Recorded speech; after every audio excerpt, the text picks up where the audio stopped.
Afternoon, folks. Got another cider review for you here after a bit of a break. Sorry about that. This is Magners Irish Cider Original. It's made in Ireland, and as I understand it, this is the export brand. It's a little bit confusing if you're not from the UK, but I understand that these guys have the rights to Bulmer cider in Ireland, but not in the UK, and this is the export brand. Interesting to try something from the other side of the world. Got this from New World in a 4-pack for $12.79, so it's not an expensive cider. You can get that in a 568ml bottle as well for $5.50. Had a quick look at the website, seems fairly functional, works well, quite a few graphics. There's more info than you find in a lot of brewery sites, so yeah, good example. A little bit about the cidery. They say that it was first launched in Glasgow at the beginning of 2003. I think that's when they actually started making it in that particular cidery, because they also say that it's been around since 1935, and they reckon it quickly became Great Britain's favourite bottled cider. It's supposedly crafted from a unique blend of 17 varieties of apple sourced from orchards around Tipperary. And they say that they're fallen apples, so I presume that they wait until they're so ripe that they fall off the tree, which certainly coming from New Zealand is very unusual. In New Zealand, all the apples that are put into cider are, unless they specifically say so, and I think there's only one or two that do this, they're all picked off the tree. And so I'd expect this to be completely different, because it would be made with what in New Zealand would be thought of as chronically overripe, bordering on rotten apples. It's brewed with a unique yeast which they salvaged from the original cidery in the UK, and then it's vat matured for 6 to 24 months in the dark. They reckon that if you mature it in the dark, somehow it's better, but given that it's supposedly also matured in oak barrels, I find it hard to see how you'd actually mature it in the light. But there you go, they reckon that delivers a crisp and refreshing taste. I would have thought it would tend to take the crisp and refreshingness off it and give it a sort of more mature taste, but there you go. Anyway, it's then repeatedly filtered as opposed to being pasteurised. Fair enough, some cider's pasteurised, some's got usually sulfites as a preservative in it. This is repeatedly filtered, and it certainly looks very, very clear. It's not a cloudy cider at all. They reckon it's available in 18 markets, but I've also seen it's available in 50 countries, so take your pick, but you can now get it in New Zealand. And they reckon it's continuing to grow at a rapid pace as more and more people flock to the refreshing taste of Magners. It's owned by someone called the C&C Group, and that's listed on the Stock Exchange in London and Ireland, and they seem to make all sorts of things. It's actually very confusing, because this cider, I couldn't find a review of this cider, but this seems to be their mainstream cider, so quite whether they've changed the name or not, or something else, I'm not sure. On Rate Beer, the actual company, WM Magna Limited, had umpteen different ciders, but not this one, which certainly according to the website is their major cider, so bit of a mystery there. Someone may be able to elucidate in the comments. In New Zealand, it's distributed by Coca-Cola Amatil, which is the company that distributes Coca-Cola here, so there you go. As well as, I got a bit sidetracked there, but as well as cider, they also seem to make beer, wine and bottled water, which may be how they ended up with Coca-Cola here. What's in it? The 17 varieties of fallen apples, which are supposedly a mixture of culinary dessert apples and bittersweet apples, which is what most people would call cider apples. They say it's basically the same mixture that they've been using since 1935.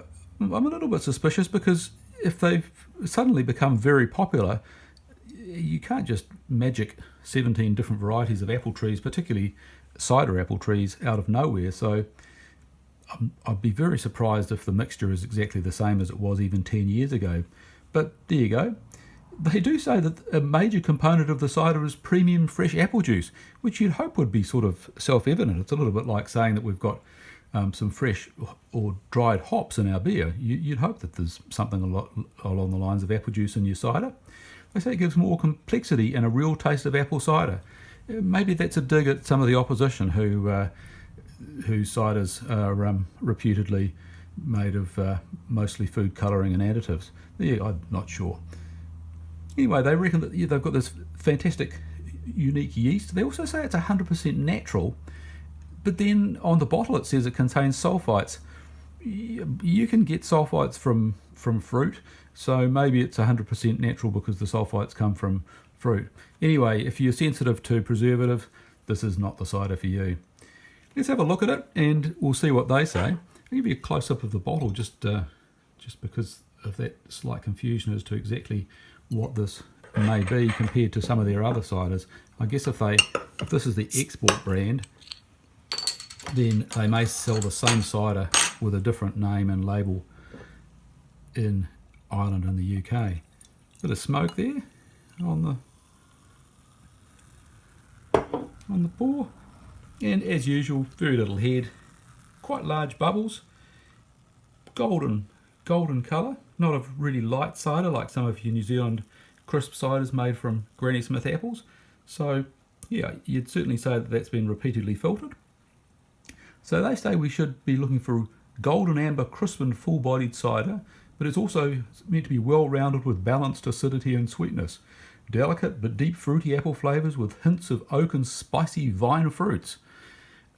I must admit, the spicy vine fruits got me. Apples, as far as I'm aware, come from a tree, not a vine. And so quite where the spicy vine fruit flavours come from, who knows. But anyway, let's give it a sniff. And it does smell quite different to your standard New Zealand cider. There's definitely there's possibly a bit of oak and a slightly sort of farmyard or barnyard smell to it.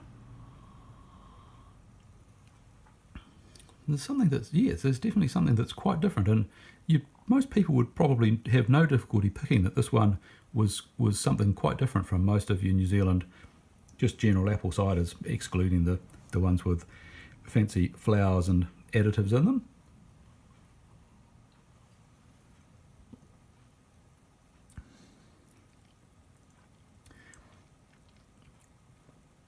It's not as sweet as your mainstream New Zealand ciders, but it's very light on the palate. There's really quite, I suspect that's probably due to the fact that they age it for 6 to 24 months. Again, for a cider that's pretty mainstreamly priced, and supposedly, it is made in Ireland and it's shipped across halfway around the world. It's hard to believe that it's really a premium cider unless there's incredible efficiencies in manufacturing this stuff in vast quantities, because it's a very similar price to a lot of New Zealand ciders and cheaper than many.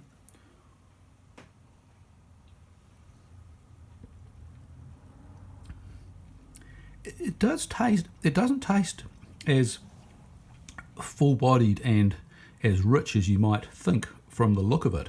In fact, probably the closest cider is the Monteith's Light Crush cider, which is a low alcohol 2.5% job. This is it's a very subtle apple flavour and not at all what I expected.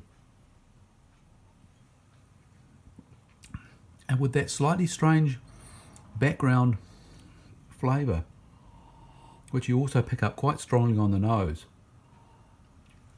It's not as, if I say it smells a little bit like horse manure, that makes it sound as if it's undrinkable, and that's not fair. It is perfectly drinkable and quite refreshing and not overly sweet, but it's definitely a slightly acquired taste. Would I buy it again? Probably in New Zealand I'd have to say no. That strange taste is not really a plus for me. If I wanted a cider and this was all they had, then probably would. A rating, I'd give it 12 out of 20. It's definitely different, but I can't say that it's quite what I'm looking for. And yeah, it might be the sort of thing to try in a small tasting glass if they've got it on tap somewhere, or get a bottle and share it with someone. Anyway, I hope you're drinking something that you enjoy, and we'll catch you next time. Cheers.